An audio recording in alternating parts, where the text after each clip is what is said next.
बांस की अर्थी, उस पर सफेद कफन में लिपटा शांत पड़ा शरीर, 4 लोगों के कंधों पर टिका हुआ जीवन का अंतिम सच, और हवा में गूंजती आवाज, राम नाम सत्य है।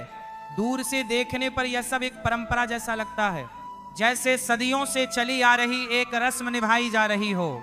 लेकिन जो लोग उस अर्थी को अपने कंधों पर उठाते हैं, उनके लिए यह सिर्फ एक रस्म नहीं होती, यह एक ऐसा अनुभव होता है जिसे शब्दों में पूरी तरह बयान करना आसान नहीं है। अक्सर श्मशान से लौटने वाले लोग कहते हैं कि शुरुआत में तो सब सामान्य था, लेकिन जैसे जैसे श्मशान पास आता गया, अर्थी का वजन अचानक बढ़ने लगा। ऐसा लगा जैसे हम किसी इंसान को नहीं बल्कि पत्थर का पहाड़ उठा रहे हों। कंधे सुन्न होने लगते हैं, सांसें तेज हो जाती हैं और कुछ कदम चलना भी मुश्किल हो जाता है। सबसे रहस्यमय बात यह है कि थोड़ी देर रुकने के बाद या कंधा बदलने के बाद वही अर्थी अचानक हल्की महसूस होने लगती है। यह अनुभव इतना आम है कि लगभग हर गांव, हर शहर में इसके किस्से सुनने को मिल जाते हैं। तब सवाल उठता है कि आखिर ऐसा क्यों होता है। विज्ञान कहता है कि मृत्यु के बाद शरीर का वजन कम होना चाहिए, क्योंकि सांस रुक जाती है, शरीर से नमी कम हो जाती है और सारी जैविक क्रियाएं ठहर जाती हैं। फिर यह अतिरिक्त भारीपन कहां से आता है? क्या यह सिर्फ थकान और वहम का खेल है, या फिर सचमुच उस क्षण कुछ ऐसा घट रहा होता है जिसे हमारी आंखें देख नहीं पाती? क्या यह संभव है कि उस अर्थी पर लेटे शरीर के साथ कोई अदृश्य बोझ भी चल रहा हो जो कंधा देने वालों को महसूस होता है? आज हम इसी रहस्य की गहराई में उतरने की कोशिश करेंगे। हम परंपराओं, शास्त्रों, लोक मान्यताओं और विज्ञान, इन सब के बीच छिपे उस सच को समझने की कोशिश करेंगे जो अंतिम यात्रा को इतना रहस्यमय बना देता है। हमारे पुराने ग्रंथ बताते हैं कि जीवन सिर्फ शरीर तक सीमित नहीं है। हर इंसान अपने कर्मों का एक अदृश्य हिसाब साथ लेकर चलता है। पाप और पुण्य को हम अक्सर सिर्फ नैतिक शब्द समझते हैं, लेकिन शास्त्र उन्हें ऊर्जा का रूप मानते हैं। कहा जाता है कि हर विचार, हर कर्म एक छाप छोड़ता है, और यही छाप मृत्यु के बाद भी आत्मा के साथ रहती है। जब कोई व्यक्ति जीवन भर क्रोध, लालच, ईर्ष्या या छल में डूबा रहता है, तो वह अपने चारों ओर एक भारी नकारात्मक ऊर्जा का घेरा बना लेता है। लोक कथाओं में कहा जाता है कि यही ऊर्जा अंतिम यात्रा के समय महसूस होती है। कंधा देने वाले लोगों को ऐसा लगता है जैसे कोई अदृश्य शक्ति अर्थी को नीचे की ओर खींच रही हो।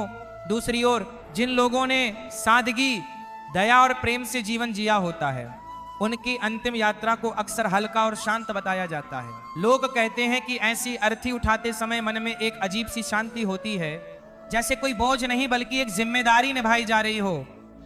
चाहे हम इसे आस्था कहें या मनोविज्ञान, यह अनुभव सदियों से लोगों की स्मृतियों में दर्ज है। एक और पहलू आत्मा के मोह से जुड़ा हुआ है।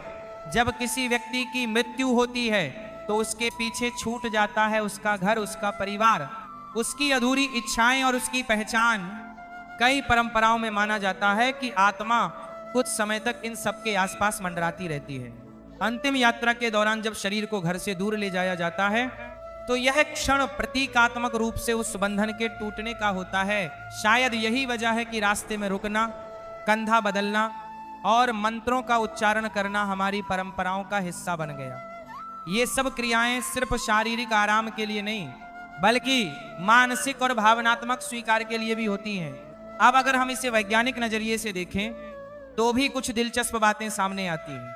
एक निर्जीव शरीर को उठाना वास्तव में ज्यादा कठिन होता है, क्योंकि उसमें कोई सक्रिय संतुलन नहीं होता। जिंदा इंसान अनजाने में अपने शरीर को संतुलित रखता है, लेकिन मृत शरीर पूरी तरह निष्क्रिय होता है। चलते समय शरीर का भार इधर उधर खिसकता है, जिससे उठाने वालों को अचानक ज्यादा वजन महसूस हो सकता है।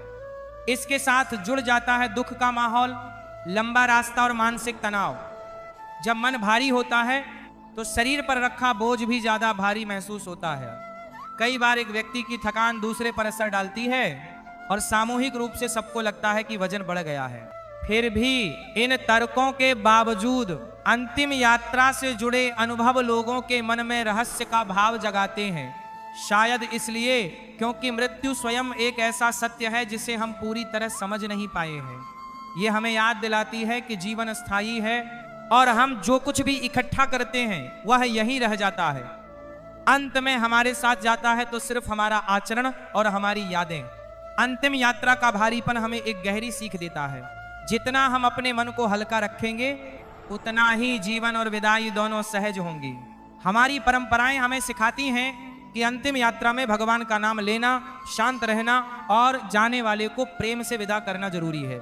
ये सिर्फ धार्मिक कर्मकांड नहीं बल्कि मन को स्थिर रखने का तरीका भी है। जब हम रोते चिल्लाते हैं तो वातावरण और भारी हो जाता है, लेकिन जब हम प्रार्थना करते हैं तो एक तरह की सामूहिक शांति बनती है जो उस क्षण को सहने की ताकत देती है। शायद यही कारण है कि सदियों से लोग अंतिम यात्रा को सिर्फ विदाई नहीं बल्कि एक आध्यात्मिक अनुभव मानते आए हैं। तो सवाल यह नहीं है कि अर्थी सचमुच भारी होती है या हल्की।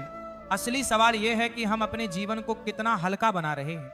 क्या हम अपने भीतर अनावश्यक बोझ जमा कर रहे हैं या उन्हें समय रहते छोड़ना सीख रहे हैं? क्षमा, करुणा और संतोष ये सिर्फ नैतिक बातें नहीं बल्कि मन को हल्का रखने के साधन हैं। जब मन हल्का होता है तो जीवन की राह भी आसान लगती है। अब मैं आपसे एक सवाल पूछना चाहता हूं, क्या आपने कभी किसी अंतिम यात्रा में कंधा दिया है? क्या आपने भी उस अचानक बढ़ते भारीपन को महसूस किया है? आपके अनुभव और आपके विचार इस विषय को और गहराई दे सकते हैं। अपने अनुभव साझा करना सिर्फ कहानी सुनाना नहीं बल्कि जीवन और मृत्यु को समझने की सामूहिक कोशिश का हिस्सा है। जब हम अंतिम यात्रा के उस रहस्यमय भारीपन की बात करते हैं तो हमें समझना होगा कि यह अनुभव सिर्फ शरीर का नहीं बल्कि मन, ऊर्जा और वातावरण का भी होता है। घर से श्मशान तक का रास्ता यूं ही सीधा तय नहीं किया जाता। आपने गौर किया होगा कि शव यात्रा के दौरान लोग बार बार रुकते हैं, कंधा बदलते हैं, कुछ पल सांस लेते हैं और फिर आगे बढ़ते हैं। बाहर से देखने वाला सोच सकता है कि यह सिर्फ थकान मिटाने के लिए है, लेकिन हमारी पुरानी परंपराएं बताती हैं कि इसके पीछे एक गहरी समझ छिपी हुई है। हमारे पूर्वज मानते थे कि अंतिम यात्रा दो दुनियाओं के बीच का पुल है। एक तरफ जीवित लोगों की दुनिया और दूसरी तरफ वह अनजानी दुनिया जहां आत्मा को आगे बढ़ना है। जब यह यात्रा शुरू होती है तो सिर्फ शरीर नहीं चलता बल्कि भावनाएं, यादें और ऊर्जा भी साथ चलती हैं। घर के आंगन से निकलते समय हर दीवार, हर कोना उस व्यक्ति की यादों से भरा होता है। परिवार के लोगों की सिसकियां, रिश्तेदारों की नम आंखें और वातावरण में फैली खामोशी, यह सब मिलकर एक ऐसा भावनात्मक दबाव बनाते हैं जिसे शब्दों में बांधना मुश्किल है। कंधा देने वाले लोग सिर्फ वजन नहीं उठा रहे होते, वे उस पूरे माहौल का बोझ भी अपने साथ लेकर चल रहे होते हैं। यही वजह है कि कुछ कदम चलने के बाद ही उन्हें लगता है कि अर्थी अचानक भारी हो गई है। हमारे शास्त्रों और लोक मान्यताओं में कहा गया है कि हर इंसान अपने कर्मों की छाया लेकर चलता है। यह विचार भले आध्यात्मिक लगे लेकिन इसका मनोवैज्ञानिक असर बहुत गहरा है। जब लोग किसी ऐसे व्यक्ति की अंतिम यात्रा में शामिल होते हैं जिसने जीवन में दूसरों पर गहरा प्रभाव छोड़ा हो, चाहे अच्छा या बुरा, तो उस व्यक्ति की छवि सबके मन में सक्रिय हो जाती है। अगर वह व्यक्ति कठोर स्वभाव का था या विवादों में घिरा रहा तो लोगों के मन में अनकहे विचार और दबे हुए भाव उठने लगते हैं। यह मानसिक हलचल भी उस भारीपन को बढ़ा देती है जिसे कंधा देने वाले महसूस करते हैं। दूसरी ओर जब किसी शांत और प्रेमपूर्ण व्यक्ति की विदाई होती है तो दुख के बीच भी एक तरह की कोमलता होती है। लोग उसके अच्छे कामों को याद करते हैं, उसकी मुस्कान को याद करते हैं और यही यादें वातावरण को थोड़ी नरमी देती हैं। ऐसे में कई लोग कहते हैं कि अर्थी उठाते समय मन रोता जरूर है लेकिन कंधे पर बोझ उतना नहीं लगता। यह फर्क हमें बताता है कि अंतिम यात्रा सिर्फ शारीरिक प्रक्रिया नहीं बल्कि सामूहिक भावनाओं का प्रतिबिंब भी है। अब जरा उस आत्मिक पक्ष पर ध्यान दें जिसकी चर्चा अक्सर बुजुर्ग करते हैं।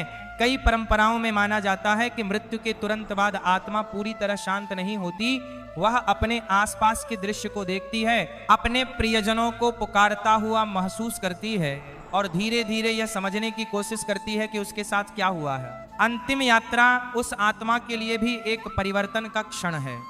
जब शरीर को घर से बाहर ले जाया जाता है तो यह प्रतीकात्मक रूप से उस बंधन के टूटने का संकेत होता है जो उसे इस दुनिया से जोड़े हुए था। इसीलिए शव यात्रा के दौरान मंत्रोच्चार, नाम स्मरण और सामूहिक प्रार्थना का महत्व बताया गया है। इन ध्वनियों का असर सिर्फ धार्मिक नहीं बल्कि मनोवैज्ञानिक भी है। एक साथ एक ही नाम का उच्चारण करने से लोगों का ध्यान बिखरता नहीं बल्कि एक दिशा में केंद्रित होता है। इससे घबराहट कम होती है और मन को सहारा मिलता है। कंधा देने वाले लोग भी इस लय में चलने लगते हैं, जिससे उनके कदमों में तालमेल बनता है और भार संभालना आसान हो जाता है। गांवों और कस्बों में एक और रोचक परंपरा देखने को मिलती है। शव यात्रा के रास्ते में एक निश्चित स्थान पर अर्थी को कुछ देर के लिए जमीन पर रखा जाता है। इसे कई जगह अलग अलग नामों से जाना जाता है, लेकिन उद्देश्य लगभग एक ही होता है। यह ठहराव सिर्फ शारीरिक आराम नहीं बल्कि मानसिक स्वीकार का क्षण भी है। इस दौरान लोग चुपचाप खड़े रहते हैं। कुछ पल के लिए समय जैसे ठहर जाता है। यह विराम सबको यह एहसास कराता है कि जीवन की दौड़ आखिर यहीं आकर रुकती है। वैज्ञानिक दृष्टि से देखें तो लगातार वजन उठाने से मांसपेशियों में तनाव बढ़ता है। जब अर्थी को कुछ देर नीचे रखा जाता है तो मांसपेशियों को आराम मिलता है, रक्त संचार सामान्य होता है और शरीर फिर से संतुलन पा लेता है। यही कारण है कि विश्राम के बाद वही वजन पहले से हल्का महसूस होता है, लेकिन चूंकि यह बदलाव अचानक महसूस होता है, लोग इसे रहस्य या संकेत के रूप में याद रखते हैं। एक और महत्वपूर्ण बात है सामूहिक तालमेल।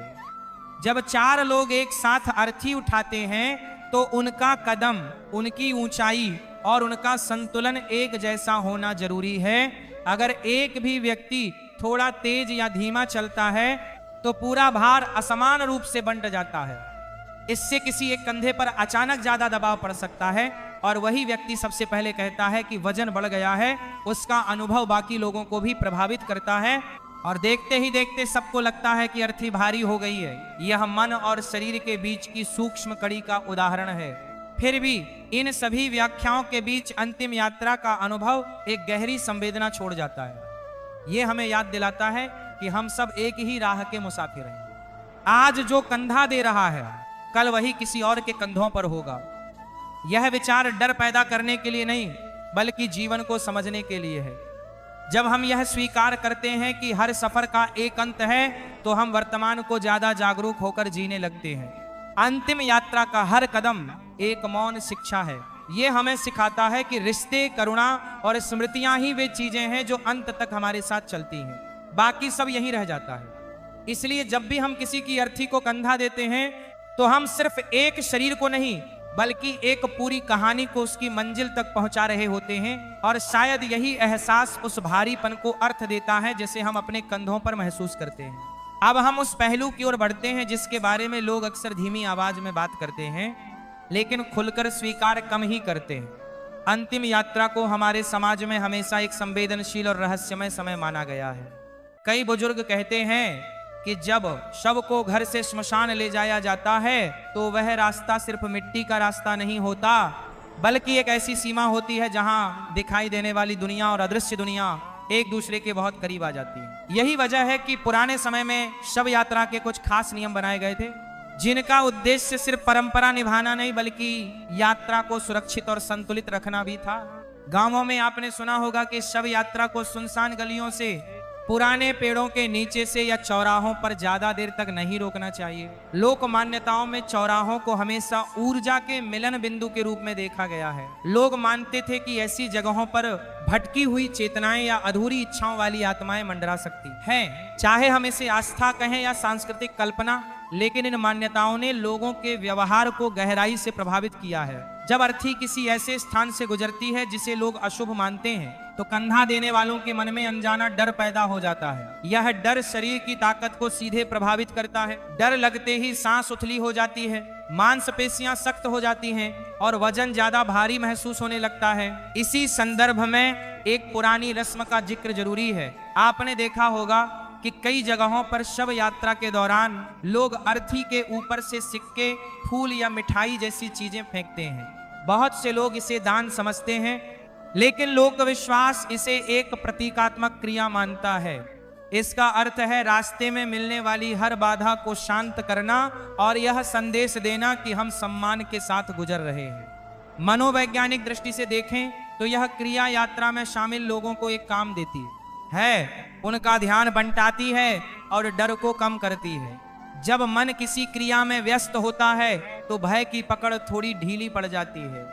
तंत्र और लोक कथाओं में यह भी कहा जाता है कि अंतिम यात्रा के समय वातावरण बेहद संवेदनशील होता है। लोग धीमी आवाज में बात करते हैं, अनावश्यक हंसी मजाक से बचते हैं और एक गंभीरता बनाए रखते हैं। यह गंभीरता सिर्फ शोक की वजह से नहीं बल्कि उस सामूहिक भावना की वजह से भी है जो सबको जोड़ती है। जब कई लोग एक साथ एक ही भावना में बंधे होते हैं तो वह भावना और तीव्र हो जाती है। अगर वह भावना डर की हो तो डर कई गुना बढ़ जाता है। अगर वह भावना श्रद्धा और शांति की हो तो वही वातावरण को स्थिर कर देती है। यही कारण है कि नाम स्मरण और भजन का महत्व बार बार बताया जाता है। सामूहिक स्वर में एक ही शब्द दोहराने से लोगों के कदमों में लय बनती है। यह लय शरीर को स्थिर रखती है और मन को सहारा देती है। आधुनिक विज्ञान भी मानता है कि तालबद्ध ध्वनि और सामूहिक उच्चारण से तनाव कम होता है और शरीर में एक रूपता आती है। जब कंधा देने वाले लोग एक ही लय में चलते हैं तो भार संतुलित रहता है और अचानक भारीपन की अनुभूति कम होती है। अब एक और दिलचस्प पहलू पर ध्यान दें, दिशा और स्थान का प्रभाव। कई समुदायों में शव को एक निश्चित दिशा में ले जाने की परंपरा है। दिशा का यह विचार सिर्फ धार्मिक प्रतीक नहीं बल्कि मन को दिशा देने का तरीका भी है। जब लोग जानते हैं कि यात्रा का एक तय मार्ग है और एक निश्चित मंजिल है तो उनके भीतर भटकाव कम होता है। मन जितना स्पष्ट होता है शरीर उतना ही स्थिर रहता है। लेकिन अगर रास्ते में भ्रम हो, रुकावट हो या अचानक बदलाव हो तो वह अस्थिरता तुरंत शरीर में महसूस होती है। अंतिम यात्रा के दौरान अक्सर लोग कहते हैं कि समय जैसे धीमा पड़ जाता है, कुछ ही मिनटों का रास्ता लंबा लगने लगता है। इसका कारण यह है कि दुख और तनाव के समय हमारा दिमाग हर पल को ज्यादा गहराई से दर्ज करता है। जब हम हर कदम पर सजग होते हैं तो दूरी ज्यादा महसूस होती है और वजन भी बढ़ा हुआ लगता है। यह अनुभव पूरी तरह मानवीय है और यही इसे इतना गहरा बनाता है। लोक कथाओं में जवान मृत्यु को लेकर भी कई बातें कही जाती हैं। कहा जाता है कि अधूरी इच्छाएं और अचानक टूटा जीवन वातावरण में एक अलग तरह की बेचैनी भर देता है। जब परिवार और दोस्त किसी युवा व्यक्ति की अंतिम यात्रा में शामिल होते हैं तो उनके मन में सवाल, पछतावा और दर्द ज्यादा तीव्र होता है। यह भावनात्मक उथल पुथल शरीर की ताकत को प्रभावित करती है। कंधा देने वाले लोग सिर्फ वजन नहीं बल्कि उस अधूरेपन की पीड़ा भी महसूस करते हैं। इन सबके बीच एक बात साफ दिखाई देती है, अंतिम यात्रा मनुष्य की सामूहिक चेतना का आईना है। इसमें डर भी है, श्रद्धा भी है, विज्ञान भी है और विश्वास भी। हर व्यक्ति अपने अनुभव और अपनी मान्यता के अनुसार इसे समझता है। लेकिन एक बात सब में समान है, यह यात्रा हमें रुककर सोचने पर मजबूर करती है। हम अचानक अपने जीवन को बाहर से देखने लगते हैं, जैसे किसी और की कहानी देख रहे हों। शायद यही अंतिम यात्रा का सबसे बड़ा रहस्य है। यह हमें याद दिलाती है कि हम सिर्फ शरीर नहीं हैं बल्कि अनुभवों, रिश्तों और भावनाओं का एक जाल है। जब हम किसी की अर्थी को कंधा देते हैं तो हम उस पूरे जाल को उसकी अंतिम मंजिल तक पहुंचाने में सहभागी बनते हैं। और उस क्षण जो भारीपन हम महसूस करते हैं वह सिर्फ वजन नहीं बल्कि जीवन की गंभीरता का स्पर्श होता है। अब हम उस हिस्से पर आते हैं जहां अंतिम यात्रा का अनुभव धीरे धीरे एक गहरी जीवन शिक्षा में बदल जाता है। श्मशान की ओर बढ़ते हर कदम के साथ एक अजीब सी खामोशी फैलने लगती है। शुरू में जो रोना धोना होता है वह भी धीरे धीरे सिसकियों में बदल जाता है। कंधा देने वाले लोग अब कम बोलते हैं, ज्यादा महसूस करते हैं। ऐसा लगता है जैसे हर व्यक्ति अपने भीतर झांक रहा हो। श्मशान सिर्फ एक जगह नहीं बल्कि एक दर्पण है जहां खड़े होकर इंसान पहली बार जीवन को उसकी असली सच्चाई में देखता है। जब अर्थी श्मशान के द्वार पर पहुंचती है तो एक अनकहा डर और सम्मान एक साथ मन में उठता है। यहां आकर हर इंसान बराबर हो जाता है। ना कोई अमीर रहता है, ना गरीब, ना कोई बड़ा पद, ना छोटी पहचान, सिर्फ एक शरीर जो अब पंच तत्व में लौटने वाला है। यही वह क्षण है जब कंधा देने वालों को अचानक एहसास होता है कि जो बोझ वे अब तक उठा रहे थे वह सिर्फ उस व्यक्ति का नहीं था बल्कि जीवन की पूरी नश्वरता का था। श्मशान की मिट्टी, वहां की गंध, जलती हुई चिताओं का धुआं, यह सब मिलकर मन पर एक गहरी छाप छोड़ देता है। शमशान में एक और रोचक बात होती है, जैसे ही अर्थी जमीन पर रखी जाती है कंधों पर पड़ा बोझ अचानक गायब हो जाता है। कई लोग बाद में बताते हैं कि उस क्षण उन्हें अपने कंधे हल्के नहीं बल्कि खाली महसूस होते हैं, जैसे कुछ था जो अब हट गया। ये खालीपन सिर्फ शारीरिक नहीं बल्कि भावनात्मक भी होता है। जब तक अर्थी कंधे पर थी तब तक एक जिम्मेदारी थी, एक संबंध था। जमीन पर रखते ही वह संबंध एक नए रूप में बदल जाता है स्मृति में। हमारी परंपराओं में चिता सजाने की प्रक्रिया भी बहुत अर्थपूर्ण है। लकड़ियां एक खास तरीके से लगाई जाती हैं, शरीर को सावधानी से रखा जाता है और फिर अंतिम क्रियाएं शुरू होती हैं। यह सब धीरे धीरे बिना जल्दबाजी के किया जाता है। इस धीमेपन का एक उद्देश्य है मन को समय देना। हर क्रिया एक संकेत है कि अब विदाई का क्षण आ गया है। जब अग्नि प्रज्वलित होती है तो लोग अक्सर कहते हैं कि उसी क्षण अंतिम मोह टूटता है। आग सिर्फ शरीर को नहीं जलाती, वह रिश्तों के उस भौतिक बंधन को भी मुक्त करती है जो अब तक दिखाई देता था। वैज्ञानिक दृष्टि से देखें तो शमशान का वातावरण भी हमारी भावनाओं को गहराई से प्रभावित करता है।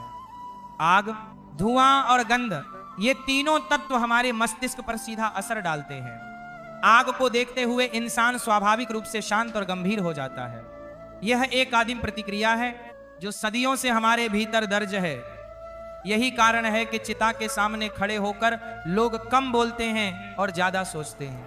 शमशान में खड़े होकर अक्सर लोगों के मन में अपने जीवन के सवाल उठने लगते हैं। मैं क्या कर रहा हूं? मेरी दौड़ किसके लिए है?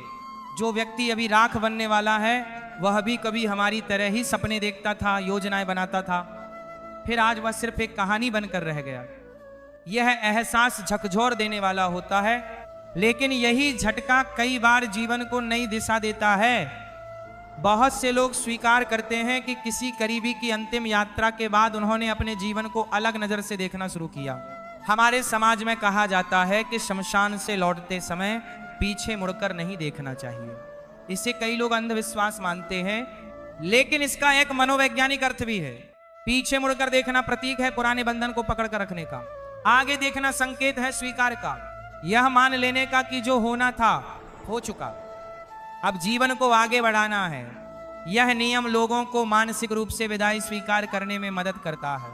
शमशान से लौटते समय लोग अक्सर चुप रहते हैं। रास्ते भर एक भारी खामोशी साथ चलती है, लेकिन इस खामोशी के भीतर एक गहरी बातचीत चल रही होती है। हर व्यक्ति अपने आप से बात कर रहा होता है। कुछ लोग अपने पुराने झगड़े याद करते हैं, कुछ अधूरे वादे, कुछ अनकहे शब्द। यही वह क्षण है जब जीवन की प्राथमिकताएं साफ होने लगती हैं। अचानक छोटी छोटी बातें महत्वहीन लगने लगती हैं और रिश्तों की कीमत समझ आने लगती है। अंतिम यात्रा का यह पूरा अनुभव हमें एक अनमोल सीख देता है। हम जीवन भर चीजों को पकड़कर रखते हैं, धन, प्रतिष्ठा, अहंकार, शिकायतें, लेकिन शमशान में खड़े होकर साफ दिखता है कि इनमें से कुछ भी हमारे साथ नहीं जाता। जो जाता है वह है लोगों के दिलों में छोड़ी गई छाप। अगर वह छाप प्रेम और सम्मान की है तो विदाई के बाद भी व्यक्ति जीवित रहता है यादों में, कहानियों में, दुआओं में। कंधा देने वाले लोग जब घर लौटते हैं तो उनके कंधे भले हल्के हो जाते हैं, लेकिन मन में एक नया भार जन्म लेता है जिम्मेदारी का। जिम्मेदारी इस बात की कि जीवन को यूं ही व्यर्थ न जाने दें।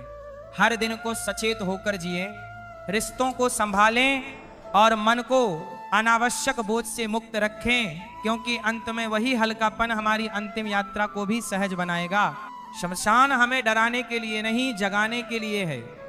वह हमें याद दिलाता है कि समय सीमित है, लेकिन उसके भीतर जीने की संभावनाएं अनंत हैं। जो यह समझ लेता है उसके लिए जीवन का हर दिन एक अवसर बन जाता है बेहतर इंसान बनने का, प्रेम बांटने का और अपने भीतर शांति खोजने का। अब हम इस पूरी चर्चा के अंतिम पड़ाव पर हैं, लेकिन यह अंत नहीं बल्कि एक नई शुरुआत की ओर इशारा है। अंतिम यात्रा की बात करते करते हम सिर्फ एक रस्म का वर्णन नहीं कर रहे थे, हम जीवन के उस आईने को देख रहे थे जिसमें हर इंसान को एक दिन अपना चेहरा दिखाई देगा। शमशान से लौटने के बाद भी उस यात्रा की गूंज लंबे समय तक मन में बनी रहती है। कई लोग बताते हैं कि उस दिन के बाद कुछ दिनों तक उन्हें हर छोटी चीज ज्यादा स्पष्ट दिखाई देती है। घर की आवाजें, बच्चों की हंसी, सूरज की रोशनी, जैसे मृत्यु का स्पर्श जीवन के रंगों को और गहरा कर देता है। असल में अंतिम यात्रा हमें डराने नहीं आती, वह हमें जगाने आती है। वह हमें याद दिलाती है कि समय लगातार बह रहा है और हम उसके साथ बहते जा रहे हैं। सवाल यह नहीं है कि हम कब तक जिएंगे, सवाल यह है कि हम कैसे जिएंगे। जब चार लोग किसी को कंधा देते हैं तो वे अनजाने में एक संदेश भी उठा रहे होते हैं कि इंसान अकेला नहीं जीता और अकेला नहीं जाता। उसकी कहानी दूसरों से जुड़ी होती है। इसलिए हमारे कर्म सिर्फ हमारे नहीं रहते, वे उन सबको छूते हैं जो हमारे आसपास हैं। हम अक्सर सोचते हैं कि अंतिम यात्रा का भारीपन किसी रहस्य, किसी अदृश्य शक्ति या किसी अलौकिक कारण से जुड़ा है, लेकिन अगर हम गहराई से देखें तो पाएंगे कि यह भारीपन हमारे अपने जीवन का प्रतिबिंब है। यह उन बातों का वजन है जिन्हें हमने दिल में जमा कर रखा है। अधूरी बातें, अनकही भावनाएं, अनसुलझे रिश्ते। जब हम किसी की विदाई देखते हैं तो अचानक महसूस होता है कि जीवन बहुत छोटा है इन बोझों को ढोते रहने के लिए। इसीलिए हमारे बुजुर्ग हमेशा कहते आए हैं कि मन को हल्का रखो, क्षमा करना सीखो, धन्यवाद कहना सीखो और अपने प्रियजनों को यह जताते रहो कि वे आपके लिए कितने महत्वपूर्ण हैं, क्योंकि जब अंतिम क्षण आता है तो यही बातें सबसे ज्यादा मायने रखती हैं। धन, पद और उपलब्धियां वहीं रह जाती हैं, लेकिन प्रेम और सम्मान की स्मृति लोगों के साथ चलती है। एक और महत्वपूर्ण बात है सामूहिक स्मृति। जब कोई व्यक्ति दुनिया से जाता है तो वह पूरी तरह गायब नहीं होता, वह उन कहानियों में जीवित रहता है जो लोग उसके बारे में सुनाते हैं। अगर उसकी कहानी प्रेरणा की है, दया की है, साहस की है, तो वह आने वाली पीढ़ियों को भी छूती है। इस तरह हर जीवन एक विरासत बन जाता है। अंतिम यात्रा उस विरासत को स्वीकार करने का क्षण है।